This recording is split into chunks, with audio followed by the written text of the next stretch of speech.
오늘 마가복음 14장 1절에서 11절 말씀 가지고 예수님께 아름다운 일을 하라는 제목으로 함께 은혜 나누고자 합니다.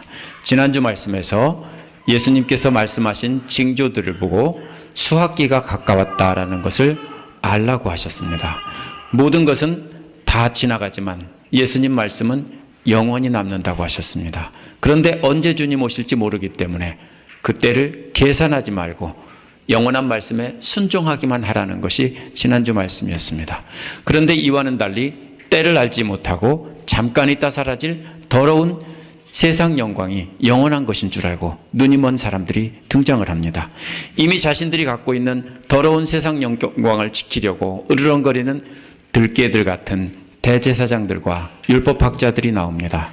그 뒤에 예수님을 따라다니긴 하지만 어떻게 하면 자신들도 유대교 지도자들처럼 더러운 세상 영광 한 덩어리 차지할까 생각하고 따라다니는 사람들이 나옵니다. 맨 마지막에는 대제사장들과 율법학자들이 갖고 있던 더러운 것 한 조각 얻어먹으려고 실제로 따라 나서는 유다도 나옵니다.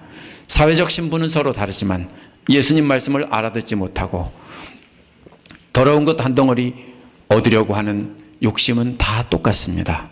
모두가 더러운 세상 것을 이미 차지했거나 아니면 차지하고 싶어서 쫓아가거나 하는 그런 사람들입니다. 그 사이에 앞뒤에 샌드위치처럼 되어 있고요. 그 사이에 끼워져 있는 이야기가 바로 영원한 예수 그리스도의 말씀에 귀를 기울여 듣고 그 말씀하신 때가 가까운 줄 알고 자기가 가진 모든 것을 다 들여서 예수님의 죽음을 준비하는 한 여인의 아름다운 이야기가 나옵니다. 오늘 말씀을 보면 우리가 어떻게 예수님께서 가르쳐 주신 주님 오실 날을 기다리며 깨어 있을 수 있는지 알 수가 있습니다. 마가복음 12장 38에서 44절에 보면 긴 옷 입은 율법학자와 과부의 옷을 입은 여인이 비교되었습니다. 오늘 말씀에서는 그런데 잠깐 빛나는 것처럼 보이는 더러운 세상 영광을 쫓던 남자들과 영원히 빛나는 하나님의 말씀을 쫓던 한 여자가 비교가 됩니다. 이 말씀을 통해서 두 종류의 사람들을 서로 비교해보고 우리는 어떻게 예수님께 아름다운 일을 하여 주님 맞을 준비를 할 수 있을지 알아보는 시간을 갖도록 하겠습니다. 첫 번째로 기회를 노리는 유대교 지도자들이 나옵니다. 1절, 2절에 나오는데요. 첫 번째 등장하는 사람은 대제사장들과 율법학자들입니다. 이들은 성전을 중심으로 이스라엘 백성을 다스리던 사람들입니다. 이들은 이스라엘에서 가장 존경받던 사람들입니다. 대제사장들은 로마 제국에서 임명했기 때문에 로마 제국의 등을 업고 로마 제국의 눈치를 보면서 이스라엘 백성들 위해 군림했던 사람들입니다. 율법학자들은 성전에서 구약 성경을 가르치던 학자들인데 대제사장들과 함께 하나가 돼서 이스라엘 백성들을 가르침으로 다스렸던 사람들입니다. 마가복음 11장 15절에서 17절에 보면 예수께서 성전의 기능이 끝났다라고 선언하시자 18절에서 죽이기로 결심한 장면이 나옵니다.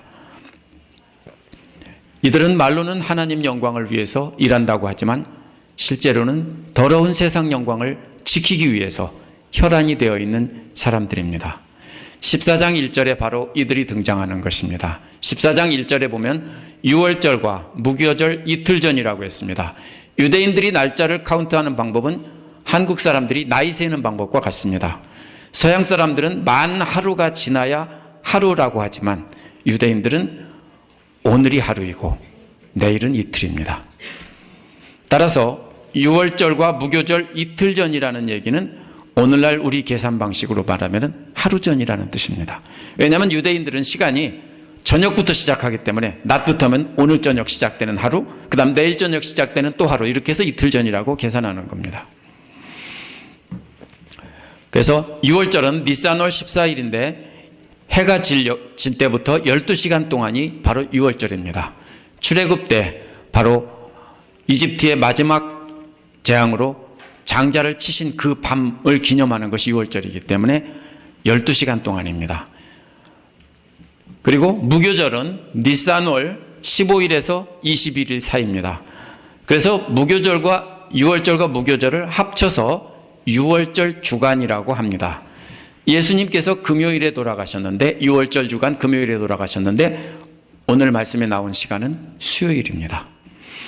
대제사장들과 율법학자들은 어떻게 속임수를 써서 예수를 붙잡아 죽일까라고 궁리하고 있었습니다. 근데 속임수를 쓴다는 말은 6월절을 지키기 위해서 몰려온 군중들 몰래 예수님을 잡는다는 뜻입니다. 특히 죽인다는 말에는 예수님을 죽일 의도가 아주 강하게 강조되어 있습니다. 반드시 죽여야겠다라고 이를 갈고 있는 모습입니다. 왜냐하면 예수님이 자기들 밥그릇인 성전 폐기 선언을 했기 때문입니다. 2절은 원어에서 왜냐하면이라는 말로 시작합니다. 왜 은밀한 속임수를 써서 죽이려고 하는가 하면 이런 뜻입니다. 그것은 백성들이 소동을 일으키면 안 되니까 명절에는 하지 말자라는 것입니다. 이 명절이라는 말을 기간이라고 생각하기 쉬운데 기간을 뜻하는 말이 아니라 이 명절은 수많은 군중들이 떼거리로 모여서 축제를 벌이는 모습을 나타내는 말입니다. 그래서 명절에 군중들이 가득 있는 가운데서 잡지는 말자라는 뜻입니다. 그런데 다음 날이면 6월절이기 때문에 순례객들은 이미 예루살렘과 그 주변에 가득했습니다. 얼마나 가득했냐면요, 조세푸스의 기록에 의하면 300만이 몰려들었다고 합니다. 그런데 있을 수 없는 숫자입니다. 고대인들은 많다는 것을 부풀려서 이렇게 숫자를 부풀려서 큰 수를 썼기 때문에 믿을 수가 없습니다. 정말 많았다는 뜻입니다. 요세푸스가 세보지는 않았을 겁니다. 그런데 랍비들의 기록에 의하면 양을 약 1200마리 잡았다고 합니다. 이건 한술 더 뜹니다. 왜냐하면 한 가족당 한 마리씩 잡는데 곱하기 4만 해도요 엄청난 숫자입니다. 숫자가 과장된 것이라고 해도 엄청난 사람이 모여들었다는 것은 분명합니다. 평소 예루살렘 인구가 당시에 3만에서 6만입니다. 3만에서 6만인데 최소한 아무리 적게 잡아도 수십만의 사람들이 몰려들었습니다. 그래서 이 사람들이 다 어디서 왔냐면요, 흩어진 디아스포라 유대인들이 명절에 하나님께 예배드리기 위해서 몰려든 사람들이에요. 지중해 연안 세계 각국에서 다 모인 사람들입니다. 이 사람들이 가득했습니다. 그래서 이미 은밀하게 잡기는 불가능했다라는 뜻입니다. 그래서 고민하고 있었습니다. 이들이 명절에 군중들 가운데서 예수님을 잡는 것을 꺼려했던 가장 큰 이유는 소동이 일어나면 로마 정부로부터 문책을 당하고 파면되기 때문입니다. 당시 순례자들은요, 6월절 밤에 메시아가 온다, 그래서 정치적인 압박과 경제적인 고통에서 자신들을 해방시켜준다, 이렇게 믿고 있었습니다. 그래서 6월절 밤만 되면 어떻게 됩니까? 오늘 밤에는 메시아가 오실까? 그래서 로마 정부 몰아내고 자기들 잘 살게 해줄까? 이렇게 기대하고 있었습니다. 그런데 예수님이 죽은 사람도 살리고 5,000명도 먹이고 소문이 쫙 퍼져서 갈릴리부터 예루살렘까지 쫙 훑으면서 내려왔습니다. 사람들을 몰고 내려왔어요. 그렇기 때문에 그 가운데 예수가 메시아라고 믿는 사람들이 상당수가 있었기 때문에 그러한 순례객들 사이에서 예수를 잡는 것을 꺼려했던 것입니다. 이들은 마치 썩어가는 죽은 동물을 가지고 있으면서 그것을 뺏기지 않으려고 으르렁거리는 들개들과 같은 사람들입니다. 또 똥덩어리 하나 차지하고 왱왱거리는 똥파리들 같은 사람들입니다. 대제사장들과 율법학자들이 누리던 것은 물론 재물과 권력과 존경이지만 특히 율법학자들이 누리던 것은 바로 사람들에게 존경받는 것입니다. 오늘날도 이런 사람들의 특징은 하나님은 두려워하지 않는데 사람들은 두려워합니다. 그래서 사람들 앞에는 잘 보이려고 하고 사람들에게 잘못 보이지 않으려고 이렇게 긴 옷을 입고 거짓된 경건을 자랑했던 사람들입니다. 두 번째로 3절에서 5절에 보면 여인을 나무라는 사람들이 등장합니다.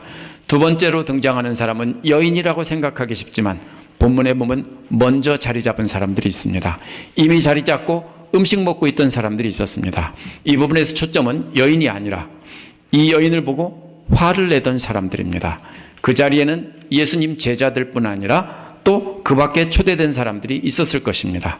예수께서 이미 베다니에 있는 나병 환자 시몬의 집 식탁에 누웠다고 했습니다. 옛날에 나병 환자인데 아마 예수님을 통해서 치료된 사람일 것입니다. 그렇다면 그 자리에는 이미 많은 사람들이 모여서 함께 잔치를 베풀고 음식을 나누고 있었던 것입니다. 그런데 난데없이 한 여인이 매우 값진 나드 향유 한 옥합을 가지고 등장을 합니다. 받지 않은 손님이기 때문에 난입했다고 하거나 침입했다라고 보는 게 옳겠죠. 원래 향유는 초대받은 집주인이 그 집에 들어오는 손님들에게 뿌리는 겁니다. 또 집을 떠날 때 뿌리는 것입니다. 그렇기 때문에 이 여인은 집주인도 아니고 또 식사 중에 갑자기 향유를 가지고 침입한 침입자입니다. 이 여인이 가지고 온 향유는 인도로부터 수입한 매우 값비싼 향유입니다. 순수하다는 말과 값비싸다는 말이 같이 붙어 있는데요, 정말로 진귀한 향유라는 뜻입니다. 원래 고대 그리스에서 이 부분에 가지고 왔다라는 말과 깨뜨렸다는 말에는 원래 연결하는 말이 있어야 됩니다. 가지고 왔다, 그리고 연결하는 말이 항상 들어갑니다. 근데 여기는 없습니다. 이건 언제만 쓰는 말이냐면요, 숨 쉴 틈 없이 바로 박진감 있게 진행되는 모습을 강조하는 겁니다. 왔노라 보았노라 이겼노라, 이런 것처럼 그런 것입니다. 여기에서 여인은 침입하자마자 바로 향유 옥합을 깨뜨렸다는 것입니다. 들어오자마자 그냥 깨뜨렸다는 겁니다. 이 향유는 뚜껑이 없고 밀폐되어 있는 오늘날 주사약 앰플 같은 것입니다. 그래서 한번 딱 꼭지를 깨면 끝입니다. 그래서 한 번에 다 써야 되는 것입니다. 이 여인이 또 들어왔다는 말과 예수님 머리에 쏟아부었다는 말 사이에도 이 연결하는 말이 없습니다. 역시 들어오자마자 깨서 바로 쏟았다는 겁니다. 왜 이렇게 했을까요? 머뭇거리면 사람들이 분명히 저 비싼 걸 하면서, 왜냐하면 벌써 그 옥합을 보고 알아보기 때문에 저 비싼 걸 하면서 말렸을 겁니다. 머뭇거렸으면 뺏겼을 겁니다. 왜 그러냐고, 미쳤냐고. 그러니까 이 여자는 그걸 다 알고 있기 때문에 들어오자마자 바로 딱 깨가지고서 그냥 바로 벗습니다. 바로 그런 뜻입니다. 그래서 사람들이 말릴 틈도 없이 순식간에 일을 벌인 것입니다. 그러자 그것을 보고 있던 몇몇 사람들이 화를 냈다고 했는데, 몇몇 사람이라는 말은 숫자가 아니라 어떤 사람들이라는 뜻입니다. 그 자리에 있던 어떤 사람들이 말했습니다. 다른 손님일 가능성도 있지만 제자들일 가능성이 더 높습니다. 이들은 먼저 자기들끼리 화를 냈습니다. 이들이 자기들끼리 화내면서 한 말은 어찌하여 향유를 허비하는가 입니다. 허비한다는 말은 원래 파괴한다, 버린다는 뜻입니다. 값비싼 향유를 쓰레기통에 버린다고 생각하고 있는 것입니다. 그래서 정말 아깝다는 겁니다. 예수께서 십자가에 죽으실 것을 3번이나 말씀하셨는데도 예수님의 죽음에는 아무런 관심이 없는 것처럼 보입니다. 제자들은 세상 영광에 마음에 꽂혀 있기 때문에 예수님이 말씀하셔도 귀에 안 들어옵니다. 여러분도 다른 일에 꽂혀 있으면 다른 사람 얘기도 못 듣죠? 그렇습니다. 바로 이어서 5절에서 저들은 말합니다. 이 향유는 300데나리온 이상에 팔아서 가난한 사람에게 줄 수 있겠다라고 했습니다. 이 이상이라는 말은 속된 말이고 좀 쌍스러운 말입니다. 그럼 자기들끼리 얘기하는 거기 때문에 쌍스러운 말로 300데나리온 뭐 어떻게 할까요? 이빠이 넘는다고 할까요? 뭐 이런 식으로 한국 사람들이 말하는 것처럼 쌍스럽게 자기들끼리 주고받는 말입니다. 교육받지 못한 사람, 거친 사람들인지 아니면 자기들끼리 화가 나서 막말을 하고 있는 겁니다. 이 말을 통해서 이 사람들이 정말로 화가 많이 났다는 것을 알 수 있습니다. 300데나리온 이상에 팔아서 가난한 사람들에게 줄 수 있었겠다, 이렇게 말하고 있습니다. 300데나리온은 노동자 1년 품삯입니다. 마가복음 6장 37절에 보면 남자만 5,000명을 먹이려면 200데나리온이 든다라고 했습니다. 요한복음 6장 7절에서는 200데나리온으로도 부족할 것이라고 했습니다. 남자만 5,000명이면 실제로는 10,000명입니다. 그 당시에 사람 수로 세는 것은 군인만 세는 겁니다. 군대에 가서 싸울 수 있는 군인만 사람 숫자로 세기 때문에, 그러면 어린아이나 여자나 노인들은 하나도 포함이 안 됐습니다. 그러면 최소한 10,000명입니다. 그렇죠? 최소한 10,000명입니다. 그러면 적게 잡아 20,000명으로 10,000명을 200데나리온으로 10,000명을 먹인다면 300데나리온으로는 15,000명을 먹일 수 있습니다. 오늘날 여러분이 음식을 사다 조리한다 해도 5불씩은 들겠죠? 그럼 1인당 5불씩이면 15,000명 먹이려면 75,000불입니다. 그러면 75,000불을 팔아서 홈리스들 15,000명에게 나눠줄 수 있었겠다, 이런 말입니다. 엄청난 선행입니다. 그렇죠? 15,000명이 어디 있어요? 한 달 동안 나눠줘도 다 나눠주지 못합니다. 자기들끼리 상스러운 말로 화를 내며 대화하다가 끝에는 이제 이 여자를 보고 나무랐습니다. 나무랐다는 말은 아주 화가 나서 심하게 꾸지람했다는 겁니다. 예수께서 마가복음 1장 43절에서 나병 환자들에게 단단히 이르시고 그를 보냈다. 이때도 단단히 나무란 겁니다. 엄히 혼낸 겁니다. 절대로 가서 말하면 안 돼. 이렇게 한 겁니다. 이 여자에게 아주 거친 말로 심하게 욕을 하면서 혼냈습니다. 정말로 심하게 꾸지람했습니다. 이러한 생각은 저들만이 아닙니다. 당시 유대인들이라면 다 그렇게 말했습니다. 당시 유대인들이 가장 중요히 여기던 것은 가난한 자들에게 자비를 베푸는 것입니다. 바로 가난한 사람들에게 자비를 베푸는 사람은 가장 존경을 받는 거룩한 사람이 되었습니다. 그래서 바리새파 사람들은 사람들이 많이 모인 곳에 가서 가난한 사람들에게 먹을 것을 나눠주고 나팔을 불면서 사람들을 모이라고 해서 먹을 것을 나눠줬습니다. 이게 뭡니까? 자기들의 경건을 자랑했던 것입니다. 그렇다면 이들이 한 말은 그 향유를 자기들에게 기증했다면 예수님께 기증하는 거겠죠? 그러면 자기들이 그것을 팔아서 가난한 사람들에게 나누어 줬을 것이다. 그러면 진짜 존경을 받지 않았겠느냐라고 한탄하고 있는 것입니다.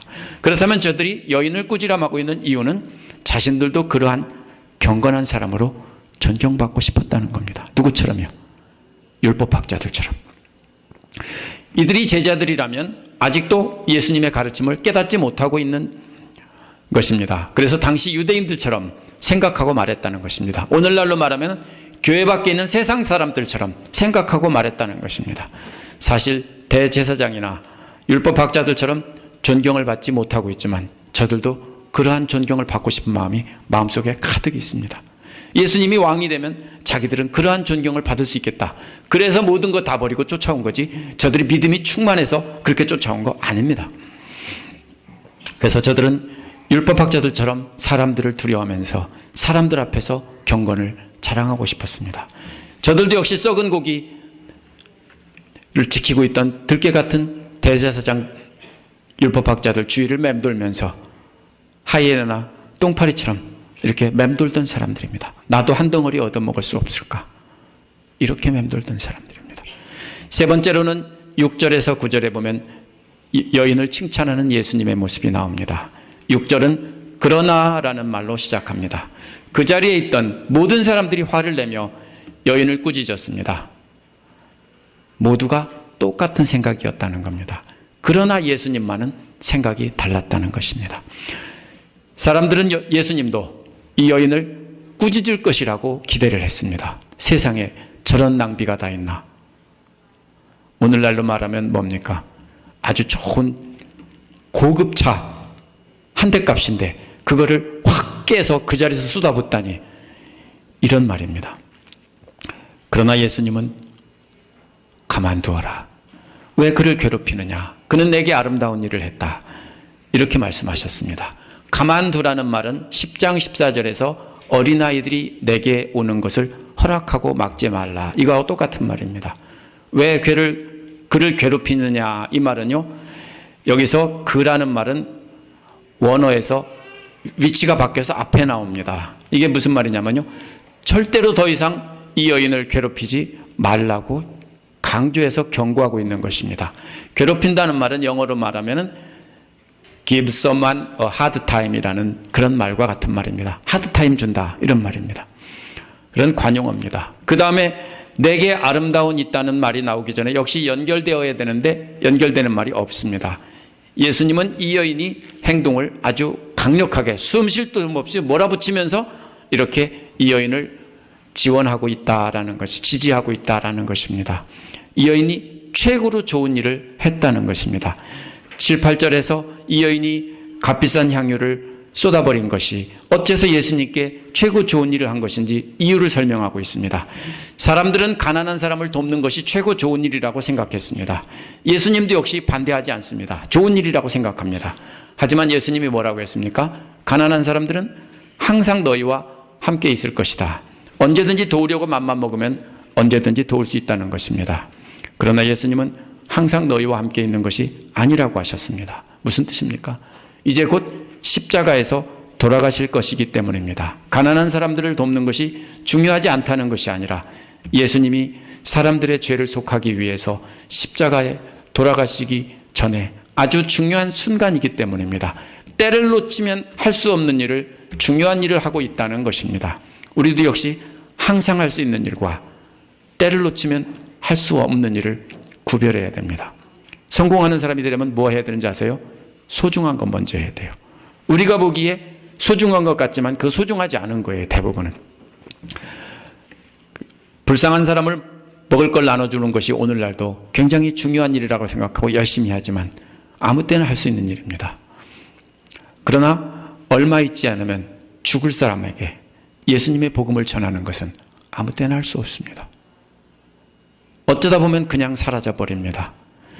바로 그래서 예수님은 이 여인이 예수님의 죽음을 앞둔 중요한 순간에 아름다운 일을 했다, 이렇게 말씀하고 있는 것입니다. 8절에서 예수님은 이 여자가 자기 할 수 있는 일을 했다, 이 말을 너무 쉽게 보지 마십시오. 이 말은 여인이 가지고 있는 가장 좋은 것을 가지고 최선을 다해서 다 드렸다라는 뜻입니다. 자신이 가지고 있는 능력을 다 발휘해서 몽땅 다 드렸다는 뜻입니다. 여러분 말로 하면 집 팔고 땅 팔고 모든 거 다 팔아서 드렸다, 이런 뜻입니다. 이는 12장 43절 44절에 가난한 과부가 두 렙돈을 헌금하신 것을 칭찬한 것을 떠올리게 하는 말입니다. 예수님은 가난한 과부가 누구보다 더 많이 넣었다고 하셨고 자기 생활비, 자기 목숨을 털어넣었다라고 했습니다. 그런데 가난한 과부는 자기 목숨을 털어넣었습니다. 그런데 이 여인은 가난한 과부보다는 조금 부자였던 것 같습니다. 이 여인은 드린 향유는 과부의 두 렙돈과는 비교되지 않을 만큼 비싼 것이지만 결국 예수님은 두 여인을 똑같이 칭찬한 것입니다. 왜? 가진 것을 다 드려서 하나님께 영광 돌리려 했기 때문입니다. 그것이 바로 이 여자가 자기가 할 수 있는 일을 했다라는 말의 뜻입니다. 몽땅 다 드렸다는 것입니다. 조금 남기고 드렸다는 뜻이 아닙니다. 이 여인이 한 일은 내 몸에 향유를 부어서 내 장례를 위하여 할 일을 미리 한 셈이다 라고 하셨습니다. 여인은 예수님의 장례식에 향유를 미리 부은 것입니다. 원래는 죽은 뒤에 향유를 붓는 것인데 미리 부은 것입니다. 어떻게 돌아가실 것을 알았을까요? 이 여인이 선지자인가요? 예수님이 앞에서 이미 3번이나 말했습니다. 제자들에게 3번이나 예고했습니다. 제자들은 그 말을 3번이나 들었습니다. 그런데도 귀 막고 있었기 때문에 조금 있으면 우리가 예수님이 왕이 되고 예루살렘에 입성하면 우리는 출세한다, 이것이 딱 꽂혀 있기 때문에 안 들어왔습니다. 전혀 깨닫지 못하고 있었습니다. 그러나 이 여인은 그 말씀을 마음에 새기고 있다가 때가 가까웠다는 것을 안 겁니다. 그렇다면 이 여인도 예수님을 통해 놀라운 은혜를 체험하고 예수님을 따라다니던 여인 중에 한 사람일 것입니다. 15장 41절에 보면 갈릴리로부터 예수님을 따라다니면서 섬기던 여자들이 예루살렘까지 왔다라는 말이 나옵니다. 이 여인은 공식적인 제자는 아니지만 계속해서 예수님을 따라다니며 배우던 여인임에 틀림없습니다. 남자 제자들은 악취가 나는 썩은 세상 영광에 관심이 쏠려 있기 때문에 예수님 말씀이 귀에 안 들어왔습니다. 그러나 이 여인은 예수님을 통해서 놀라운 은혜를 체험하고 예수님의 말씀 하나도 놓치지 않으려고 집중하며 배웠을 것입니다. 그러다가 이제 때가 가까웠다는 것을 여자들만 갖고 있는 특유의 감이 있잖아요. 그런 감으로 이 여인은 아는 것입니다. 그 여인은 남자 제자들보다 거룩했다라기보다는 당시 여자들은 세상 영광을 얻을 방법이 아무것도 없었어요. 좋은 남편 만나서 누리는 거 빼놓고는 아무것도 없었어요. 그러니까 이 여자는 세상 영광에 관심을 쏟지 않을 수 있었던 거예요. 썩어질 세상 영광에 관심이 없기 때문에 예수님의 말씀에만 집중할 수 있었습니다. 오늘날도 마찬가지입니다. 세상 영광을 많이 갖고 있거나 갖기를 원하는 사람은 예수님 말씀에 집중하지 못합니다. 반쪽짜리 믿음이 됩니다. 교회를 아무리 오래 다녀도 반쪽짜리 믿음입니다. 왜? 다른 것에 마음이 꽂혀 있기 때문입니다. 아무것도 없고 가능성도 없는 낮은 사람들은 예수님 말씀에 더 집중을 합니다. 원리는 항상 똑같습니다. 9절에 예수님은 또다시 내가 진정으로 너희에게 말한다 라는 공식을 써서 말씀하십니다. 영원히 기억되어야 될 진리다라는 말씀입니다. 예수님이 말씀하신 진리는 복음이 전파되는 곳마다 이 여자가 한 일도 전해져서 이 여자를 기억하게 될 것이다 입니다. 예수님께서 살아계실 때 복음이란 예수님께서 선포하신 말씀입니다. 그런데 예수님 돌아가신 뒤에는 예수님에 관한 말씀, 메시지가 바로 복음입니다. 그런데 예수께서 십자가에서 죽고 끝났다면 예수님의 죽으심과 부활에 관한 그 메시지는 전해질 수가 없기 때문에 이는 부활을 암시한 말씀입니다. 온 세상 어디라든지 라는 말은 갈릴리나 유대뿐 아니라 땅끝까지 예수 그리스도에 관한 메시지가 앞으로 전파될 것이다 라는 것을 예언한 것입니다. 그렇게 예수 그리스도의 복음이 전파될 때 이 여인이 한 일도 전해져서 이 여인을 기억하게 될 것이다 라는 겁니다. 근데 여기서 우리가 주목해야 될 한 말이 있습니다. 영원히 기억되어져서 전해져야 하는데도 이 여인이 누군지 말하지 않고 영어의 허에 해당하는 대명사만 나옵니다. 이게 말이 됩니까? 7만 5천 불이나 썼는데 세상에 이름도 안 남겨주다니요. 앞에서 두렙돈을 헌금해서 자기 생명을 다 넣은 여인도 역시 이름도 안 밝혔습니다. 그들의 행동은 그들이 명성을 얻는 것과 전혀 연결되지 않았습니다. 쉽게 말하면요, 아무런 보상이 없었다는 말이에요. 박수도 안 쳐줬다는 얘기예요. 남자 제자들은 이걸 팔아서 자신들의 명성을 얻는 데 사용하려고 했습니다. 그런데 예수님은 이처럼 전 재산을 다 바친 여인을 칭찬하면서도 무명으로 남겨두신 것입니다. 이는 마태복음 6장 3절에서 오른손이 하는 일을 왼손이 모르게 하라 하는 말을 그대로 실행하신 것입니다. 오늘날 교회에서 지정헌금을 할 때도 이 원리가 지켜져야 합니다. 왜 지정헌금을 하라고 하냐면요, 여러분이 만약에 어떤 선교사님이나 어떤 미자립 교회 목회자에게 직접 헌금을 하면 그분들은 여러분에게 감사를 드리고 여러분이 존경을 받게 됩니다. 그리고 늘 여러분 앞에서 부담을 느끼고 어떻게 갚을까 고민하게 됩니다. 그러면 여러분이 하나님이 받아야 될 영광을 가로채고 멸망에 가증한 것이 서지 못한 것에 서는 꼴이 되는 것입니다. 그래서 이런 경우에는 교회에 헌금하시면서 누구에게 전해달라고 하면 예수님 가르침대로 왼손이 하는 일을 오른손이 모르게 하는 것입니다. 교회를 통해서 그래서 하라는 것입니다. 만약 이런 헌금을 하면서 동네방네 나팔 불면서 시장에서 나팔 불면서 바리새인들이 돈 나눠주는 것처럼 그렇게 한다면 이것은 자신이 하나님의 영광의 자리에 앉아서 하나님의 영광을 가로채는 것입니다. 그렇게 하면 안 됩니다. 그래서 예수님은 13장 14절에서 16절에서 이러한 것에서 정신없이 도망가라고 했습니다. 그런 유혹이 우리에게도 자꾸 들죠. 정신없이 도망가라고 했습니다. 예수께서 가난한 과부나 향유를 부은 여인이나 특별히 칭찬하신 것은 이들이 남자들과 달리 명성을 얻으려는 더러운 욕심이 없었기 때문입니다. 단지 하나님을 사랑하고 예수님을 사랑하는 마음으로 전심을 다해 드렸습니다. 그래서 예수님도 저들의 마음을 알고 익명으로 무명으로 저들의 선행이 전해지게 하신 것입니다. 값비싼 향유를 드린 여인의 이야기는 오늘날까지도 예수님의 십자가의 죽음과 부활의 복음이 전해지면서 함께 전해지고 있습니다.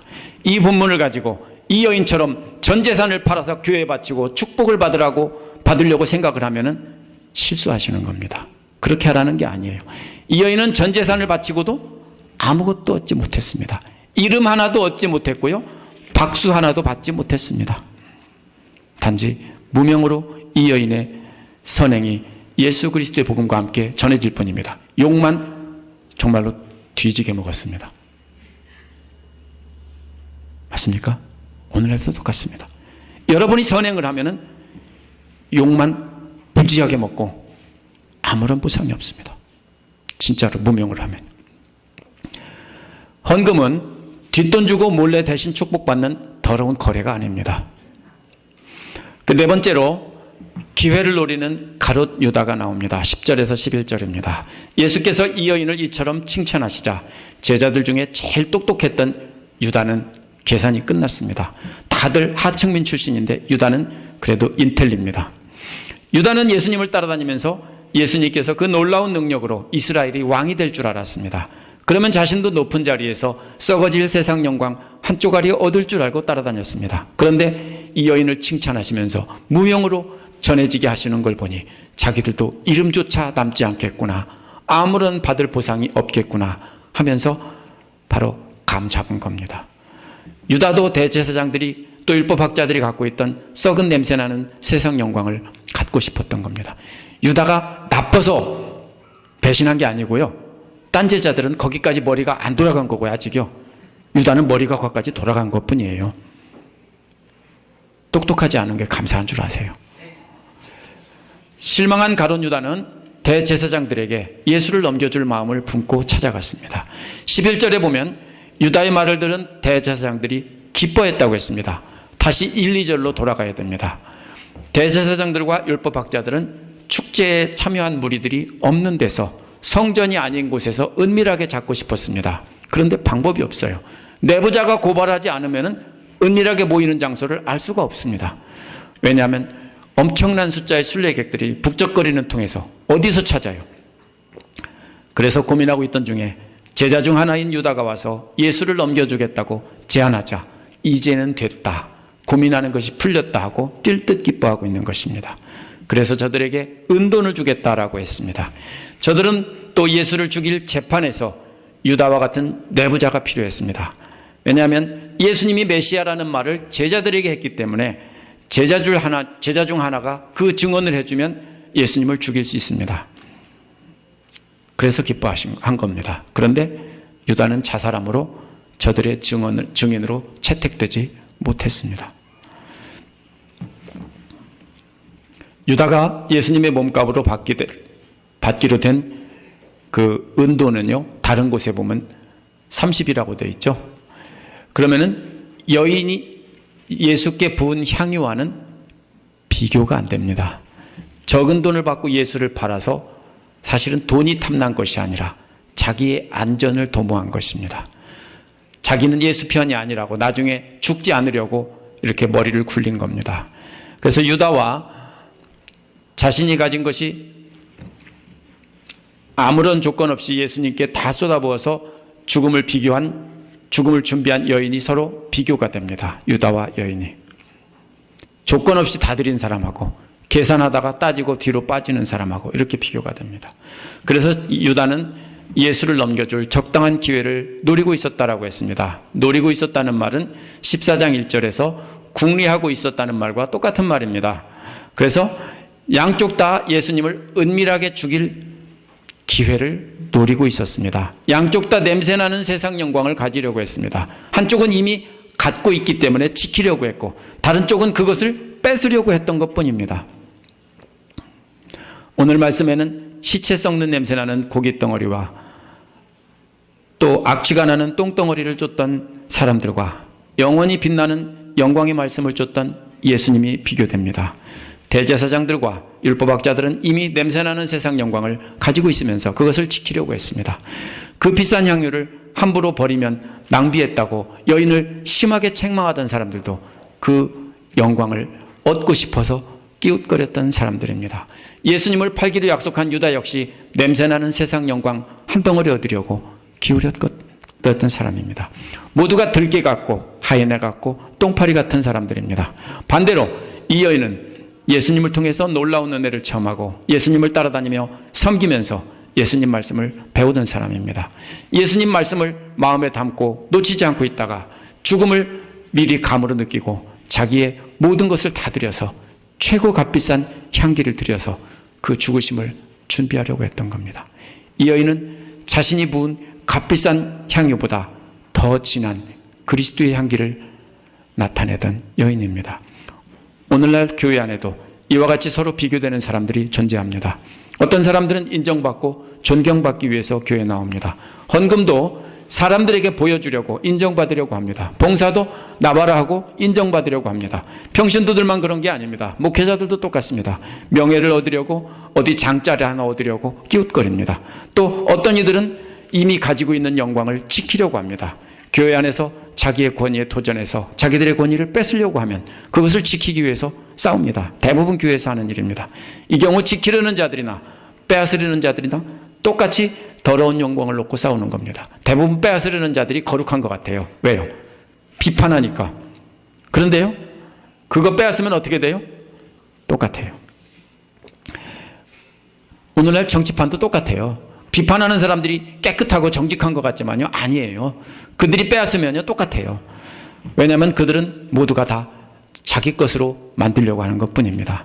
자세히 보면 세상 모든 사람들은 다 먼저 가지고 있던 세상 영광을 뺏어서 그 기득권자를 내려오게 한 다음에 자기들이 그 자리에 올라가려고 하는 겁니다. 이미 가지고 있던 썩고 냄새나는 세상 영광을 지키려고 하던 들깨나 똥파리 같은 그런 사람들이나 그 주변을 기웃거리던 제자들이나 결국 다 제가 욕 좀 하겠습니다. 똥개고 똥파리입니다. 그 차이가 어디 있습니까? 그 차이는, 가장 중요한 차이는 사람들을 두려워하느냐 하나님을 두려워하느냐, 그 차이입니다. 사람들의 눈치를 보며 사람들의 존경을 잃을까 걱정한다면 유대교 지도자나 예수님의 제자들과 같은 똥개와 하이에나고 똥파리들입니다. 작은 헌금이나 작은 봉사해놓고 모두가 알아주기를 바라면 역시 똥개하고 똥파리입니다. 제가 말씀들이 욕처럼 들릴지 모릅니다. 제게도 욕처럼 들립니다. 하지만 단순히 남을 비판한다면 아무 소용없습니다. 이 말씀을 가지고 저 사람은 똥파리야, 절대로 그렇게 하지 마세요. 왜요? 내가 똥파리거든요. 아니에요? 그런 마음이 없어요? 저만 있는가 보네요. 미안합니다. 말씀은요, 남에게 적용하는 것이 아니라 나에게 적용하는 겁니다. 자꾸 이 말씀을 가지고 쟤는 똥파리야 이렇게 하면 안 돼요. 나한테 말씀하세요.